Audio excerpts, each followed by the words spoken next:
50. But another person is that every time he goes, he hits 50. Who is more this thing? His average value is also same.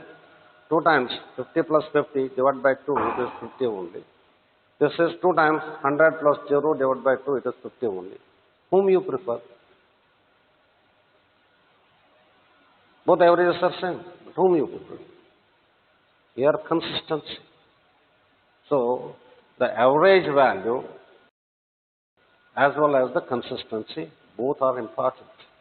Only based on average value, I cannot take about. Based on individual value, I cannot talk about 100, 0, 50, 50, individual values. So it has to have some correlations. That is what it is trying to establish. Okay? We'll take up one example or something in the next class and we'll proceed further. I'll stop at this moment here.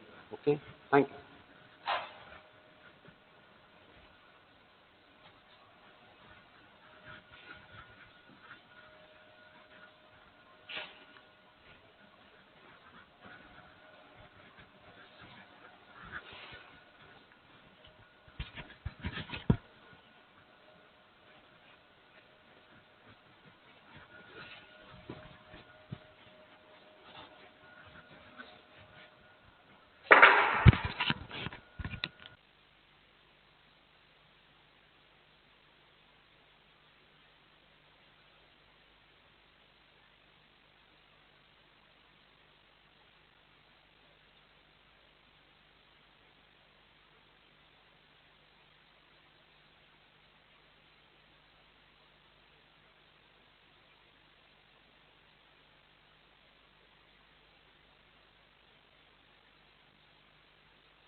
Good morning.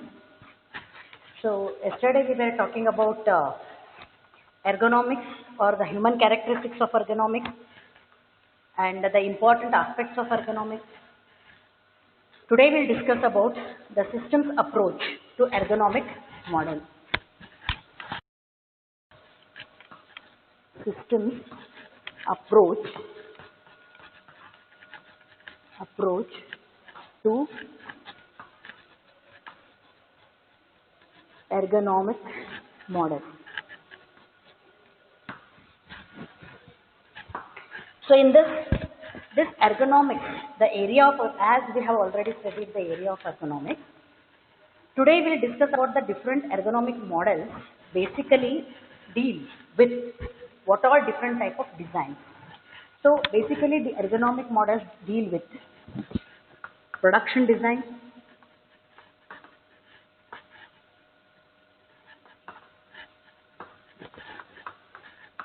equipment design, third one, design of environment,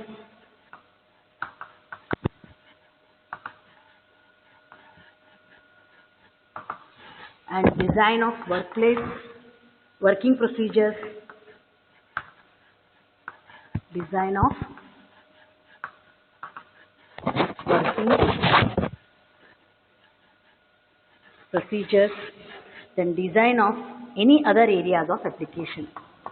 Design of any other area.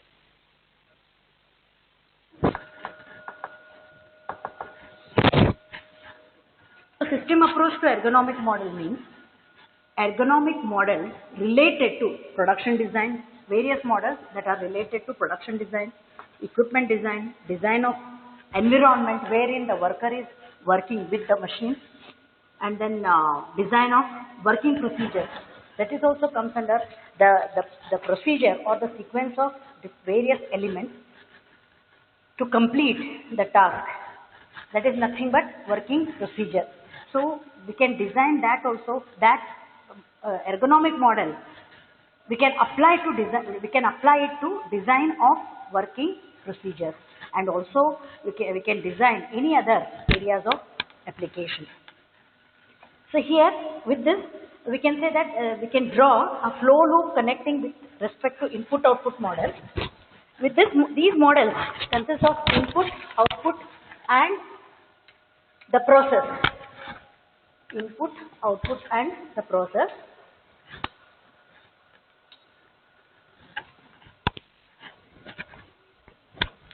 That we can draw flow loop. We can draw here like this, flow loop connecting the respective inputs and outputs.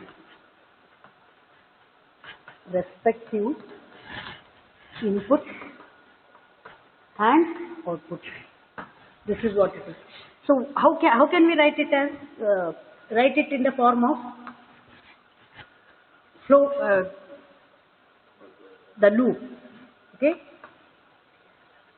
Through eyes we are perceiving here the operator,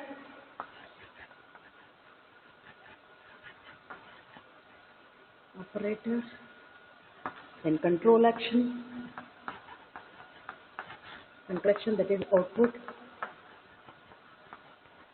and you can write it like this, and then control mechanism,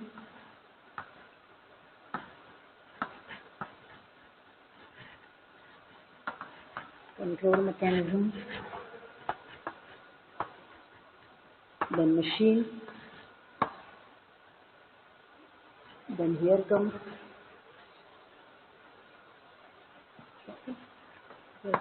the display, then here in between information perception,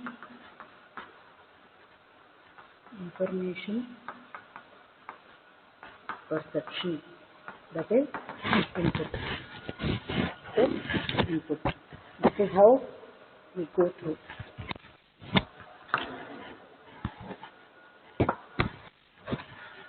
So this is nothing but the flow loop connecting their respective input-output model.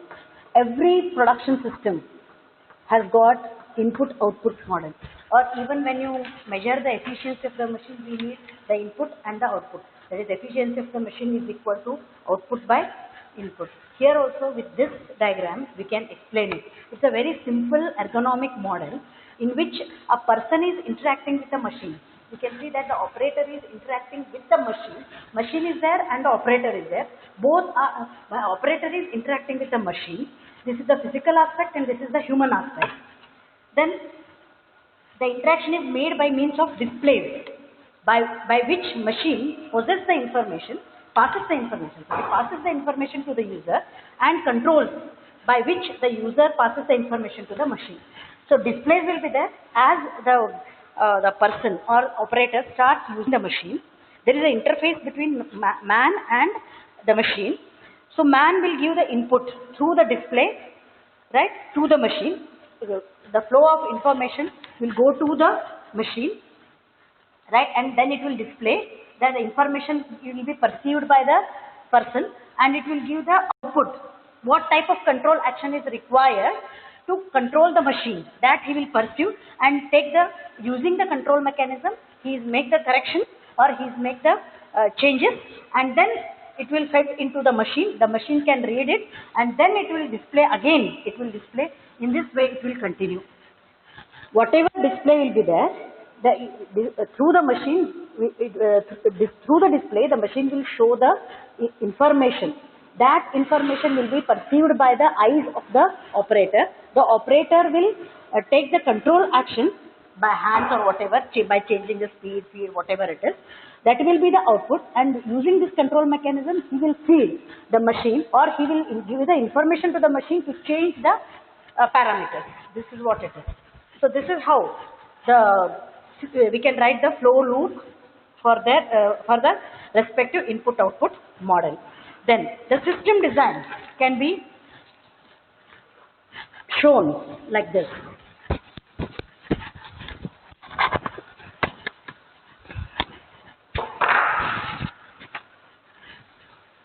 The system design of the process can be shown with the flow diagram. System design of flow diagram. Design of flow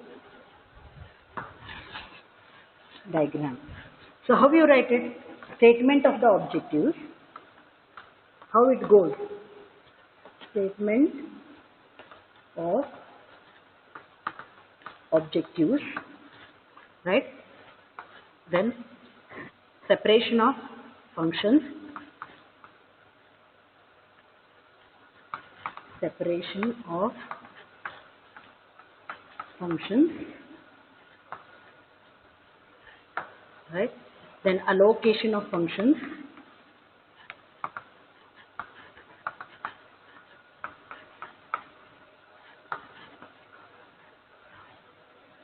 Allocation of functions. Then that will lead to human development.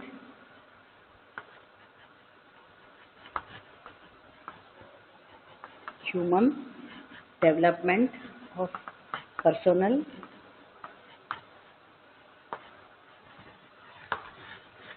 Then this is both way we can show user machine interface design. User machine interface design. So that will lead to hardware development.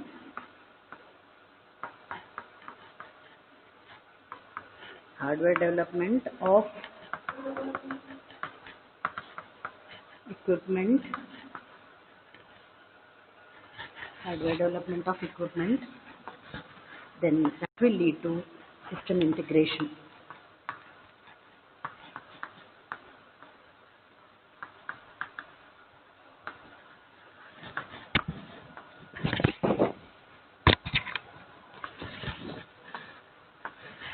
So this is nothing but flow diagram related to the system design. While designing any system, whether it's a production system, whether it is equipment design or design of environment, design of working procedures, or design of any other areas of application, we can follow this flow diagram. So what it says, statement objectives. First you decide or first you determine the objectives why we are doing this. Okay, what is the objective of making the or why we are designing? Okay, what is the objective? Then with the answer to this, whatever statement we get, statement of object we are supposed to decide first. Then separation of functions, various different functions are there, so we need to separate them. So that will lead to allocation of functions. Once we understand what all different types of functions need to be carried out, for example, the process, or in the industrial process, various different departments will be there. Every department has got their own objective. The organization has got the main objective. The objectives of various departments should map with the objectives of the main organization. This is what it is. So based on that, allocation of different functions to various departments. So quality control department, they need to control the quality or check the quality, assure the quality. This is what it is. Then that will lead to human development or personnel. So once you allocate the functions, then you develop the human being for that particular work. Again, based on their capability, based on their skill, knowledge, education, whatever. And then the proper training will be given to him. So user-machine interface design. User-machine interface design in the sense, suppose it's a quality assurance department or quality control department. The worker is the user. What he is using some gauges to find out, okay, whether the product is in the tolerance limit or not. He will assure the quality by using the machine. Who is using it? The person is using it, or the human being is using it. So user-machine interface design, that is important. Then that will lead to, okay, that will lead to the hardware development of the equipment. Suppose, is there any changes required? That changes can be made in the hardware or in the software also sometimes, right? So that will lead to system integration. How to integrate the system? This will give the information to the human being again, who is going to change or who is going to develop the hardware of the equipment or the software of the equipment, anything. Okay, this is about the system design process. Then, what they say is, I'll just tell you. Statement of the design, the purpose of the system must be fulfilled. System accepts certain inputs and transform them into the required outputs. The ranges of acceptable inputs, okay, and required outputs together with their time relationship from the statement of the objective of the system. That is first one. Separation of the function. The designer must identify the various activities required to meet the objectives. Various different activities to be done to complete the project or complete the product or whatever. Complete the activity of the organization. Then application of various functions. Identify the functions between human and mechanical components. Allocation of functions to the different operator. Then development of the personnel. Give them the proper training, develop a proper relationship between the man and machine and even the environment. And then workstation analysis and evaluation. The procedure will be outlined using this. Then next important part which is mentioned in your syllabus is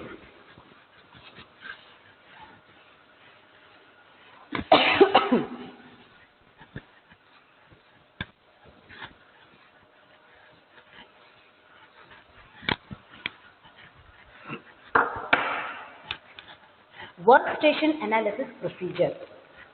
Workstation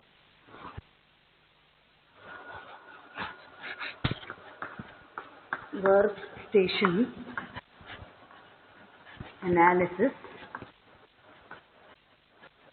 procedure. So what it is exactly? So here the different components of this workstation analysis procedure is, one is user-machine interface,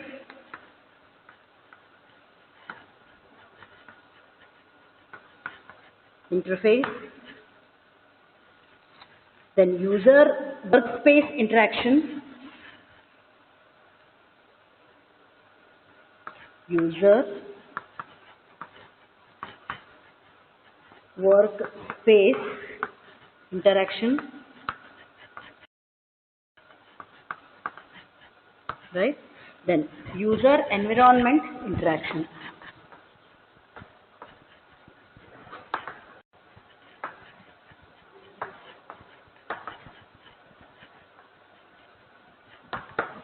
So these are the four. 3 and 4 are important the procedural steps using which we can analyze the workstation. So in that, first one is consideration of the sex, age, then size, physique. Who is the user? Man or human being or human being. So what all important points we need to consider is sex, age, right, size, intelligence, right, experience, then training.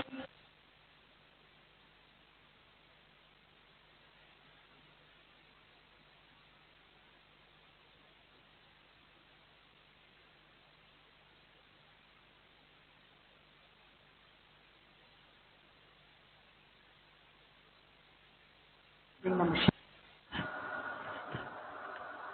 Nah, got the man.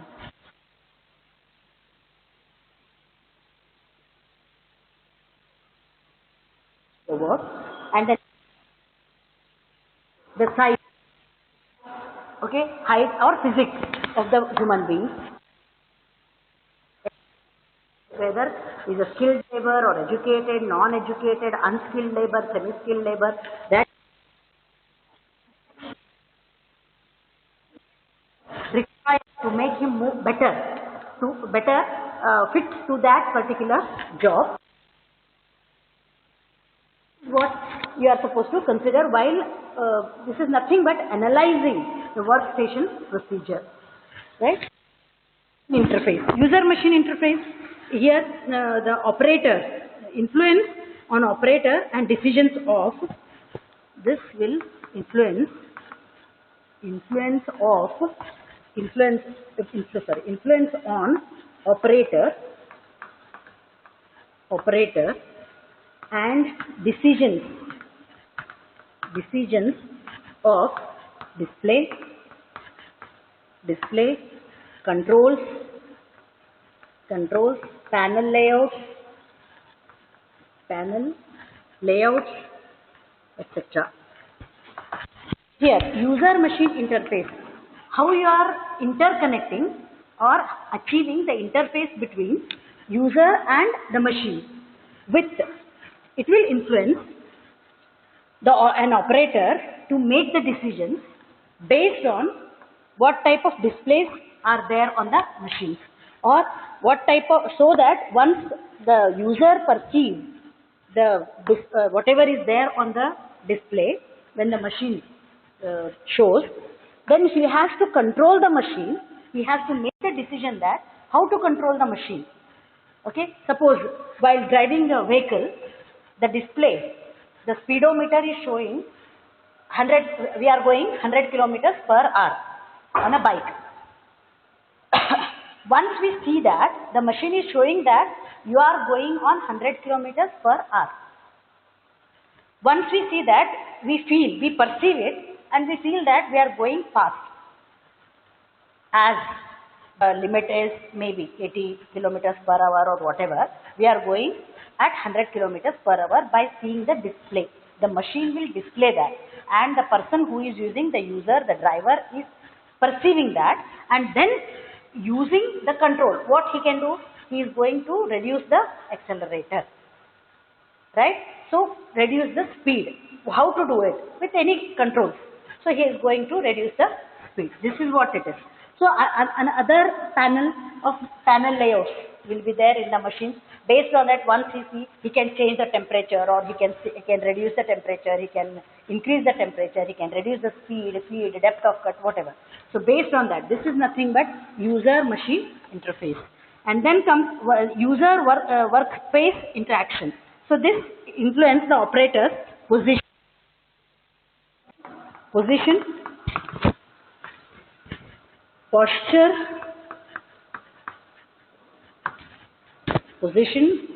posture, reach, reach, machine size, chair, chair size or whatever, desk, table, anything it could be, etc. So user workspace interaction. So where the worker is doing, that is the workspace, right? Where the user is using the machine, that space is called workspace. So there you need to, how the worker is doing the work, whether he is standing and doing the work, whether he is sitting and doing the work, what posture he is maintaining throughout that process or throughout that work, or whether reach in the sense already we have studied the thermalics. Okay, so suppose the laptop is kept there on the ground and I am explaining here. If at all I want to use the laptop, I will have to go from here and start the laptop. Instead of that, I can have the podium here and the laptop here, every arrangement, whenever I want, I can use the laptop. This is how it is. So that is reach. Okay, then machine size. What type of machine size is there, or which the user is using or the human being is using, man is using. Then chair. What type of chair and how to stand, if at all it is required. Desk. The design of the desk, table, etc. All this is related to workstation analysis process. This is another important aspect to be considered. The next one is user environment interaction. So what it is? Influence upon the behavior and performance. Influence upon the behavior and performance. That is, for example, what they say of physical aspect, chemical aspect, biological aspect, psychological aspect. For example, physical aspects, light, color, noise, heat, ventilation, gravity, movement, electromagnetic action, radiation, etc. These are the physical aspects in which, so we are analyzing the workstation. This is nothing but the procedure or the aspects to be considered for we are analyzing the procedure for workstation. In that physical aspect, the light and color. Simple. What type of blackboard color, board color we should have, right? And then the noise, heat, all these aspects. That what is that? One is physical aspect, chemical aspect, biological aspect, psychological aspect. All these aspects are influencing the behavior and the performance of the worker. Climate. Definitely it is going to affect the behavior, not behavior exactly, the performance of the operator. Okay, if the climate is dull, right? So definitely it will influence the performance of the worker. At the same time, if the proper working condition is not maintained, okay, or there is a problem with the workstation design, if there is a problem with the design of the machine, or if the problem is there with the process, design of the process, design of the production, then definitely it is going to affect the behavior of the worker as well as performance of the worker. So this is about the workstation analysis procedure. Then next one is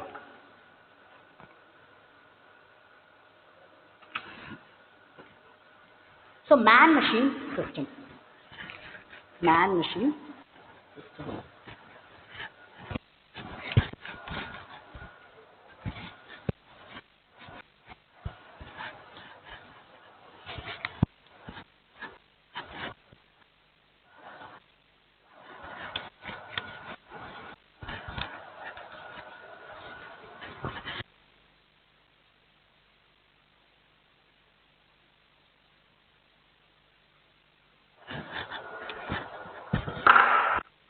So what is that?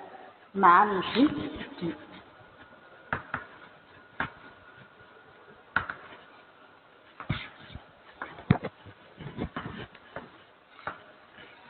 So here, man-machine system has got its own components, different components, very simple to write. This is the input, then processing, and the decision making, then this is the output,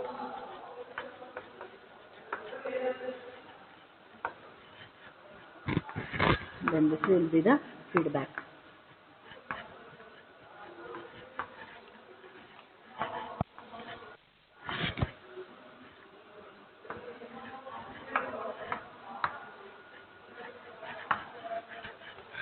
This is a very simple system which will show the man-machine system.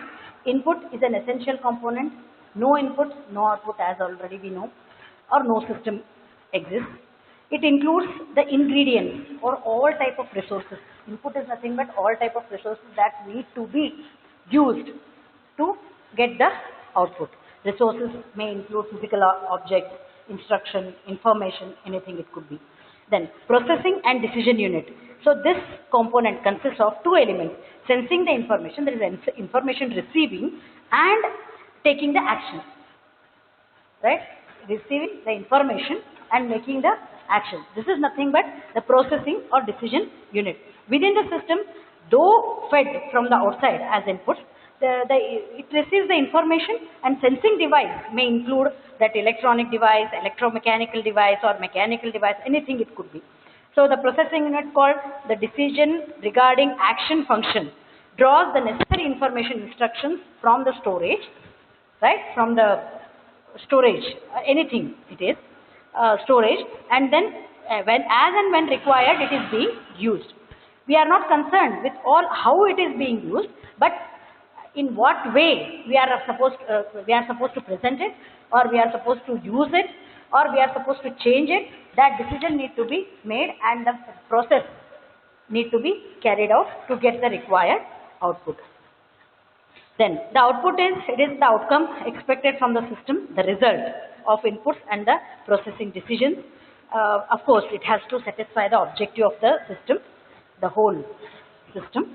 And then the feedback is nothing but if anything goes wrong, if there is a problem with the output, if there is a change, we want the change in the output, or we are getting the change in the output, there is a problem with the output, if it is above or below the tolerance or whatever in the dimensional accuracy and all.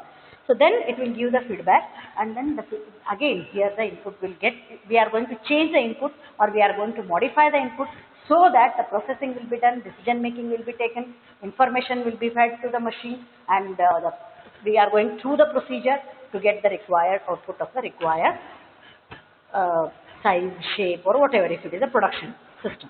This is how it is. So this is about man-machine system. So about the characteristics of the man-machine system and all that we will take up later. Right? So now, to make this session more interesting, I will show you.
the things more clear, I want to show you this video on ergonomics. Just observe that how much the ergonomics part in industry or anywhere it is important.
अच्छी बंदी है.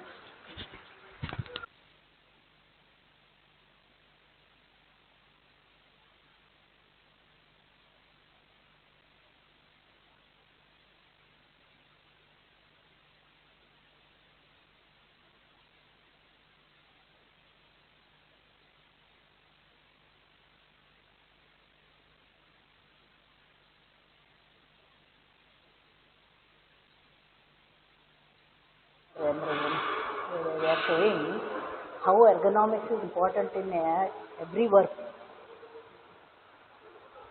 How he is sitting, what type of chair we need to use. Adjustable.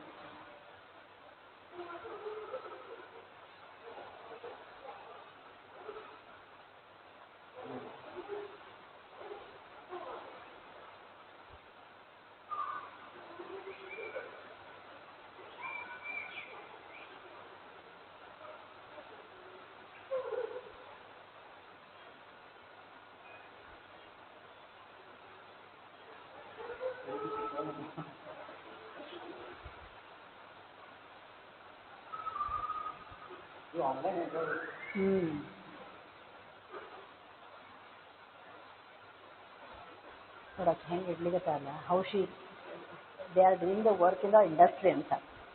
How they are doing the work in the industry. He has to move. How do you say? He has to turn like this.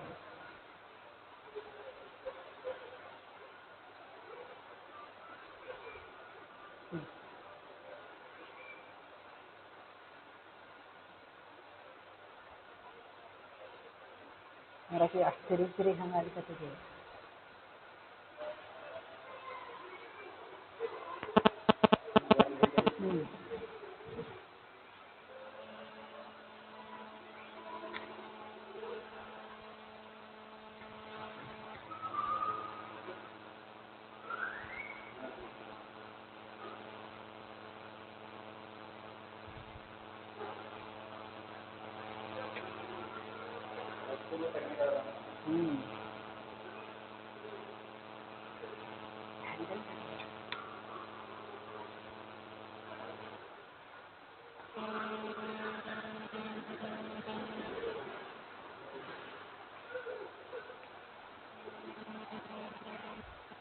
Script.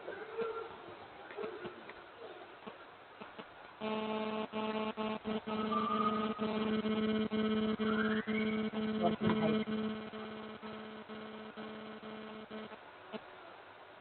See that.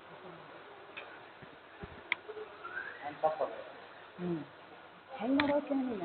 How you are going to do it?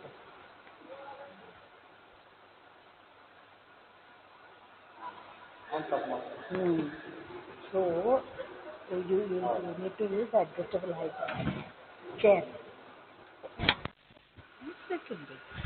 Brilliant.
So in the tomorrow's class, I'll just explain this video. You have observed that how the things can be made